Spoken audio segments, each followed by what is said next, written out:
Welcome everyone to episode 136 of EDH Commander Challenge. I'm your host, BT. For this week we'll be taking a short break from the quarantine wars. And instead, to celebrate the coming of summer 2020, I will now fulfill my promise that I made to you at episode 131.5. And that's to bring you the 4-player match I filmed a few months ago. Now with that being said, let's get to those opening hands. First, in this corner, with an opening hand of Terrain Generator, 2 swaps, Mutilate, Beseech the Queen, Phyrexian Arena, Bubbling Muck, and his mono black general Gonti, Lord of Luxury. He is yours truly, the host, BT.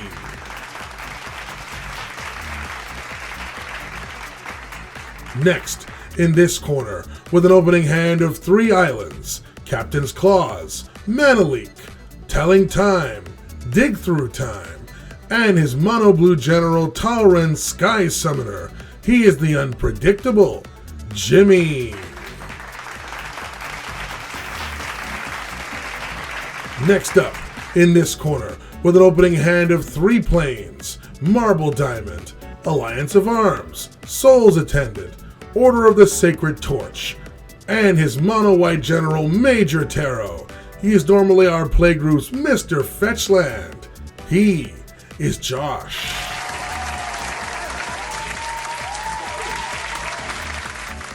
And finally, in this corner, with an opening hand of Rugged Prairie, Windswept Heath, Wooded Foothills, Raging Swordtooth, Ripjaw Raptor, Return to Dust, Kinjali Sunwing, and his Naya-style general Gishath's son's avatar, making his long-awaited return to the channel, Skyler. Speaking of which, Skyler won the dice roll to start us off, so let's begin this card fight. For our first turns, Skyler plays and sacks a Wooded Foothills, paying 1 life to grab a tapped Stomping Grounds from his deck into play. I play a swamp. Josh plays a plains and uses it to cast Soul's Attendant. And Gemi plays an island. Skyler, almost stealing Josh's Mr. Fetchland gimmick, plays and sacks a Windswept Heath, paying a life to grab a tapped Temple Garden from his deck into play tapped, and passes. I play another swamp and pass. Josh plays a plains and casts a tapped Marble Diamond and passes, while Gemi simply plays an island.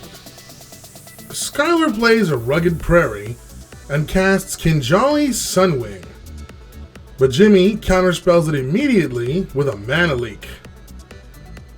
And with that, Skyler passes. For my turn, I play Terrain Generator and cast Phyrexian Arena, and I'm done. Josh plays other planes and casts Order of the Sacred Torch, gaining a life via his attendant. Then he moves into combat and pokes me with the attendant for a damage and passes. Gemi plays another island and casts Captain's Claws and passes. Skyler plays a forest and casts Raging Regisaur. Josh gains a life via his attendant, and then Skyler passes. I lose a life to my arena to draw an extra card. I then play Bojuka Bog tapped, exiling Skyler's graveyard, and cast Dead Man's Chest on the Regisaur, and pass. Josh plays a plains and casts his general, Major Teroh.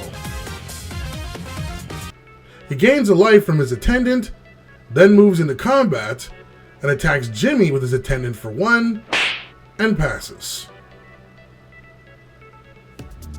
Gemi plays an island and casts his general, Talrand. Josh gains a life, and then Gemi passes. Skyler plays a mountain and casts Ripjaw Raptor. This grants Josh another life thanks to his attendant. Then he moves into combat and attacks me with his Regisaur. With its trigger, he pokes his own Raptor for a damage, so is able to draw a card with its trigger. I then take the hit, and Skyler passes. I lose another life to my arena to draw an extra card. Then I play Volrat's Stronghold and cast my general, Gonti. I check the top 4 cards of Skyler's deck, exile a card, Josh gains a life thanks to his attendant, and then I pass. Josh plays a Plains and casts Alliance of Arms. Between the 4 of us, 7 mana ends up being paid, and thus we each get 7 1/1 white soldier tokens into play. Josh gains a sweet 28 life from them, and the turn is over. Gemi plays an island and casts Bone Splitter. Then he equips it and his claws onto his Talrand and passes. Skyler plays a Plains and casts Explosive Vegetation to grab a forest and a mountain from his deck into play tapped. Then he moves into combat and attacks Gemi with his Regisaur and Raptor. He also uses his Regisaur's attack trigger to take out the attendant and cut off Josh's life gain. Gemi surprisingly chooses not to block despite the number of soldier tokens he has, and takes the full 8 damage. Thus, Skyler passes. I lose a life from my arena to draw an extra card. Then I play an Etchy Swamp and cast Jet Medallion, followed by the Thrashing Brontodon I stole from Skyler, before passing. Josh plays a Plains and moves into combat, attacking Skyler with Teroh for 2. Then he passes. During the end step, Gemi casts Telling Time, checking his top 3 to add 1 card to hand and the other 2 to the top and bottom of his deck respectively. Also, he gains his first 2/2 Drake token from his Talrand trigger. Then for his turn, Gemi simply plays an island and passes. Skyler plays Ancient Ziggurat and casts Awakening Sun's Avatar. With its trigger, all non-dinosaur creatures bite the dust. Then Skyler moves into combat, but in response Josh casts White Sun Zenith where X is 4, making 4 2/2 cat tokens before the card shuffles back into his deck. Then Skyler attacks me with his Raptor and Regisaur. He uses the Regisaur's attack trigger to poke his Raptor for 1 to draw a card.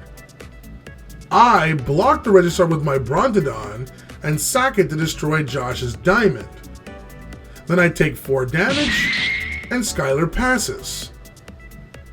During the end step, Gemi casts Dig Through Time, delving 2 cards away in his graveyard, checks his top 7, takes 2 cards from it, adds them to his hand, and bottoms the rest. For my turn, I lose a life from my arena to draw an extra card. I then play a swamp and cast Bubbling Muck to double the value of my swamps for this turn. Next I cast Beseech the Queen for 7. I use it to add Black Sun Zenith from my deck to my hand. Then I cast it where X is 5, and all creatures get 5 -1/-1 counters. As the Regisaur dies, by the way, the Dead Man's Chest I place on him triggers, and I get to exile Skyler's top 4 cards. Unfortunately, 3 of those cards turn out to be lands, and the other being Aggravated Assault. Then I pass and shuffle the Black Sun card back into my deck. Josh casts Cathar's Crusade, and remember his general should be in the command zone, not the graveyard, and passes. For Gemi's turn, he simply recasts Talrand, and he's also done. Skyler plays Cavern of Souls, naming dinosaurs, which instantly annoys Gemi. Then he casts his General Gishath.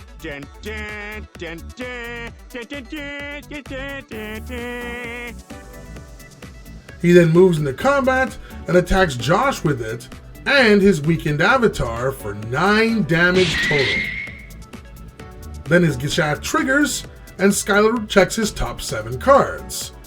And the freebies he gets to put into play are Silverclad Ferocidons and Runic Armasaur, while the other cards go to the bottom of the deck before his turn is done. During my turn, I lose a life from my arena to draw an extra card. Then I cast Sidisi Undead Vizier, exploiting it to itself to tutor a card from my deck to my hand. Then I play Urborg Tomb of Yawgmoth, and I cast Mutilate, giving all creatures -8/-8 until the end of the turn. This causes the field to be board wiped of creatures, and I pass. Josh plays a Plains and casts Angry Mob. Then he tells me thanks for playing Urborg, as during his turn, the mob gains power and toughness equal to the number of swamps his opponents control, making it basically a gigantic beater. Plus he also gets to put a +1/+1 counter on it thanks to his Crusade before passing. Gemi casts Cephalid Constable and equips his Bone Splitter with it, and passes. Skyler casts Skyshroud Claim to grab some forests from his deck into play. Then he casts Return to Dust, exiling both the Crusade and Arena in play, and passes. I play Gyre Reach Sanitarium and cast Fleshbag Marauder, but Gemi stops him with the OG Counterspell. Then I recast Gonti and target Gemi, and I exile a card out of his top 4. Then I cast Sword of the Animist and end my turn. Josh recasts Major Teroh and moves into combat and attacks with his extremely angry mob at Skyler. Skyler exiles it with Swords to Plowshares, gaining Josh another 30 life. Then he passes. Gemi casts Loxodon Warhammer and equips it to his Constable. He then moves into combat and attacks Skyler with it for 6. Gemi gains 6 life and decides to only bounce 2 of Skyler's lands before passing. Skyler angrily replays his Rugged Prairie and recasts Gishath. He then moves into combat and smacks Gemi with it for 7. With its trigger, he gets... Oh, wow. Wow, he gets nothing.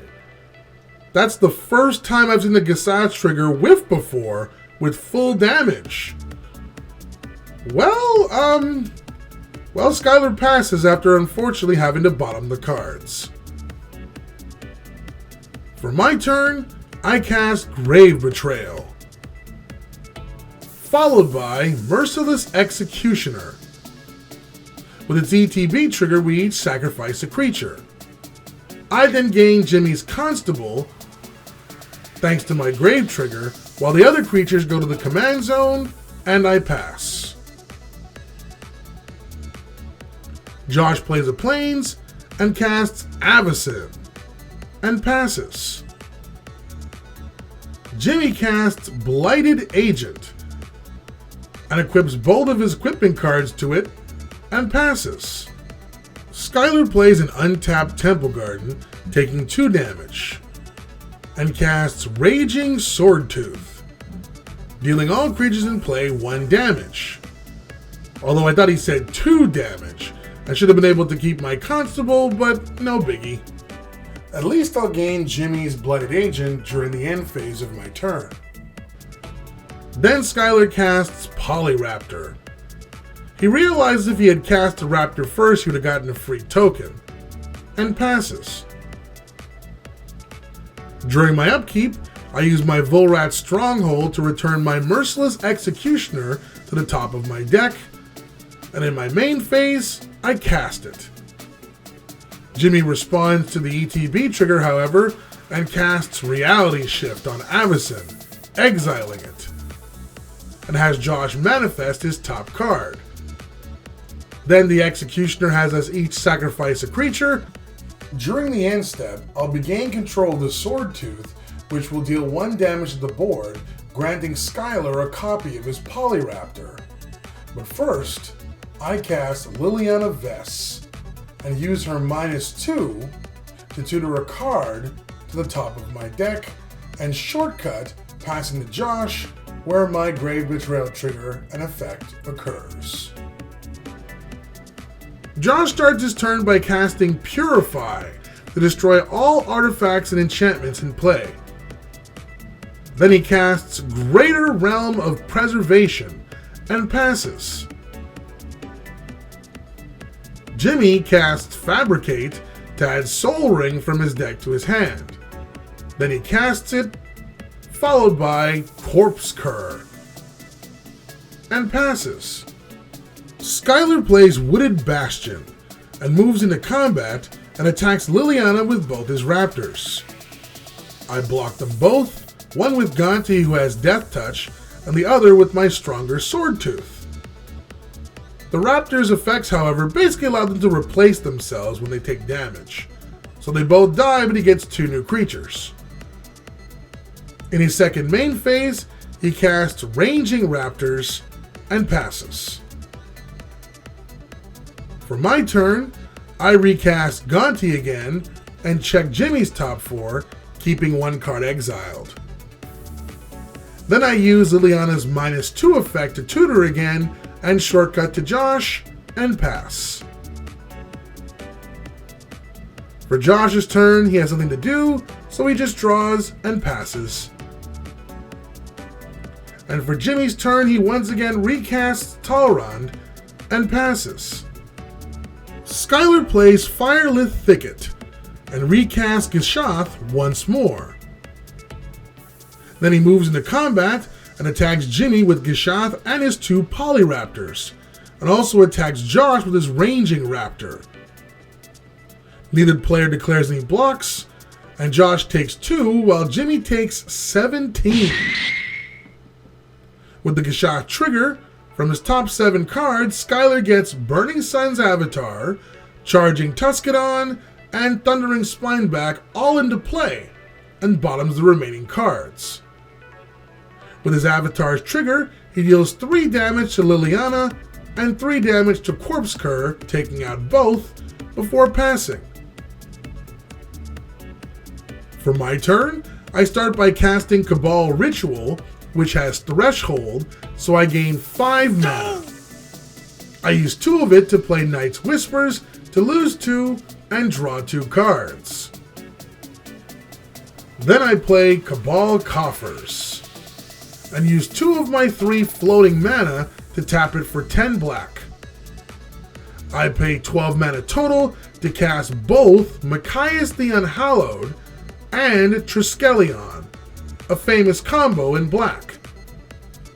In response to the Triskelion coming into play, however, Skyler saves the day for the table by casting Beast Within on Micaias, basically turning him into a 3/3 beast.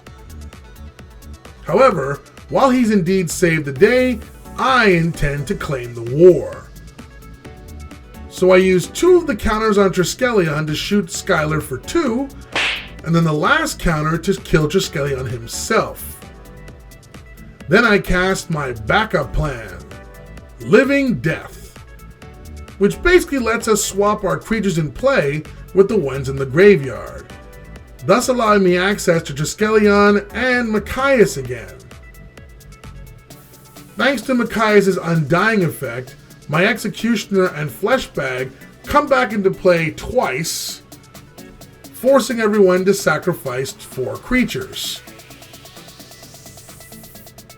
Skyler says he has one more card that can save the day, that being his Runic Armasaur, as he gets to draw a card each time an activated ability is triggered. And he still has a Krosan Grip in his deck. But then he remembers that the Gishath shuffled it very close to the bottom of his deck, and with his current life total he wouldn't be able to reach it in time. By the way, for those of you wondering what the combo is, it goes like this. I remove 2 counters from Triskelion to shoot a target for 2 damage, then I remove the last counter to kill Triskelion. Then it returns to the field with Undying and an extra counter. So in this case, you then remove 3 counters for 3 damage at a target and use the last counter on itself again, and you rinse repeat until you blast your opponents away, or in this case, you are the last player standing. Gemi's Talrand equip deck is something I've never seen before, and it's kind of interesting. But in my opinion, while he did counter many things, by putting in equip cards in the deck, he may have accidentally pushed out room for more control-heavy cards like Echoing Truth, Medalkin Shackles, and Capsize, which could have allowed him to run away with the game. Josh's deck was casual goodness. For example, I've never heard of Purify, which roughed up my field quite a bit. And his life gain plan was on point. If he had dropped a card like Test of Endurance or Feldar Sovereign into play, it was his game hands down. Skyler's Gishath deck was one of the most well-balanced powerhouse Dino Thunder decks I've ever seen. When I do my next tournament, I'm going to ask him to bring it back to test its mettle and full potential. Ghostdog, I'm sorry my friend. I wish it was you playing the deck and not myself. I may have won, but I don't feel like I did Gonti a good service as I didn't really get to make use of the cards I got from other players. Nevertheless, thank you as always for the support, and I hope we get you on the channel one day to show everyone just how amazing Gonti can really be. To agree with our picks? Let us know in the comments down below. Also, if you enjoy our content, consider becoming a patron. We'll give you access to some sweet bonuses while helping out the channel at the same time. Thank you all so much, and please continue to support me on the road to 2,000 family members. Thanks for watching, guys. Hope you enjoyed this week's episode. If you're a fan of EDH gameplay and you like whether it be 1v1 or multiplayer and you want to be part of the ever-growing Commander Challenge family, just make sure you smash the subscribe button and notification bell down below. We do weekly videos. Don't forget as well to like, comment, share our videos, but most importantly, enjoy them. On behalf of all of our members here, I'm your host, BT. Feel free to check out all of the videos in the channel, join our game, it's now your turn. Cheers!